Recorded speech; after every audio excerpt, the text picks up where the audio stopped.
عرب سرزمین پر قابض صہیونی ریاست نے مشرق وسطی کے عرب ممالک پر اقتصادی عزاداری قائم کرنے کے لیے خلافت عثمانیہ دور کے ریلوے لائن کی بحالی کے منصوبے پر کام کے آغاز کا اعلان کیا ہے۔ اس شرمناک منصوبے کا مقصد مشرق وسطی کے عرب ممالک کو یہودی ریاست کے ساتھ تجارتی ڈور میں باندھنا ہے۔ عرب ٹی وی کے مطابق اسرائیلی وزارت نقل و حرکت نے اکتوبر 2016 میں اردن سرحد سے 5 کلومیٹر کی مسافت پر واقع مقبوضہ علاقے بیسان تحیفہ کے درمیان حجازی ریلوے ٹریک کی جگہ ریلوے لائن بچھانے کے منصوبے پر کام شروع کرنے کا اعلان کیا ہے۔ اردن کے بعد اسرائیل اسے 2 مزید اہم عرب ممالک لبنان اور شام کی سرحد تک بچھائے گا۔ دوسری جانب اس ریلوے لائن کو اردن کے ساتھ ملحقہ فلسطینی علاقے مغربی کنارے کے الکرامہ کراسنگ تک ٹریک بچھانے کا کام ہوگا۔ بیسان کو اسرائیل ایک بین الاقوامی معیار کا ریلوے اسٹیشن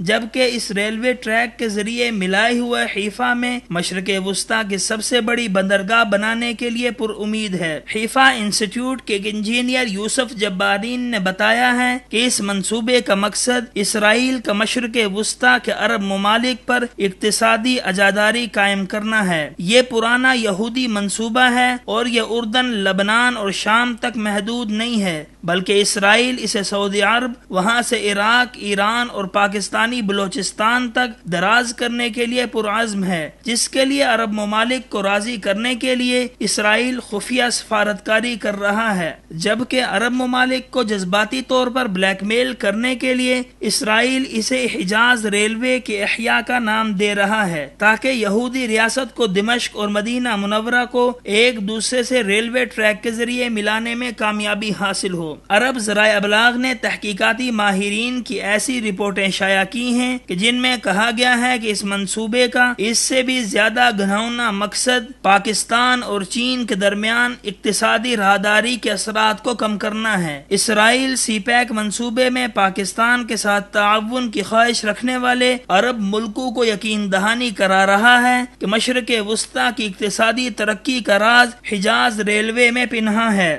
لہٰذا عرب ممالک اگر اقتصادی ترقی چاہتے ہیں تو انہیں خلیج عرب کے پار سی پیک سے نظریں ہٹا کر اسرائیلی منصوبے میں شامل ہونا ہوگا۔ اسرائیل کا حجاز ریلوے ایران اور بھارت کے مشترکہ چابہار پورٹ منصوبے کی طرح سی پیک کے کثیر الجہات فوائد کو کم کرنے اور اس کی اہمیت کو کم کرنے کی دوسری سازش ہے۔ ذرائع ابلاغ کے مطابق اسرائیل نے ایک ایسے وقت میں یہ سازشی منصوبہ شروع کر دیا ہے جب پاکستان کے اہم دوست ملک سعودی عرب نے سی پیک منصوبے میں شمولیت کی خواہش کا اظہار کیا ہے اور سفارتی سطح پر اردن، متحدہ عرب امارات اور دیگر خلیجی ریاستوں کو بھی اس منصوبے کی افادیت پر قائل کرنے کے لیے کوشاں ہے۔ اسرائیل نے اس گنونے منصوبے کا آغاز اردن، شام اور لبنان کی سرحد سے کرنے کی تیاری کی ہے تاکہ سعودی عرب کی جانب سے ان ممالک کو سی پیک کی حمایت پر آمادہ کرنے کی مہم ناکام ہو۔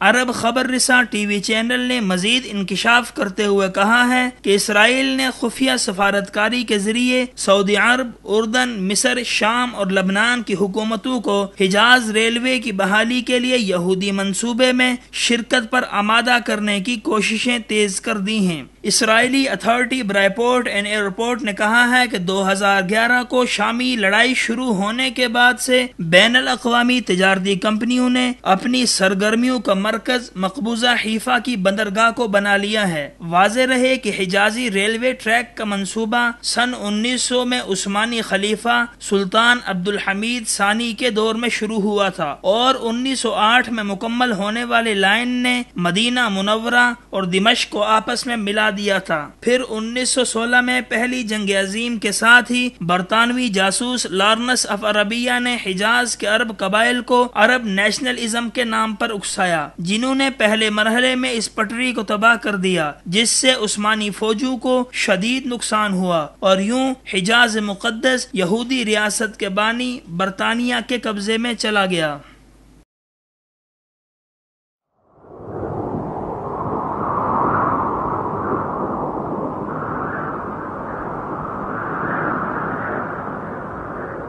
اخوت و محبت کا علم بردار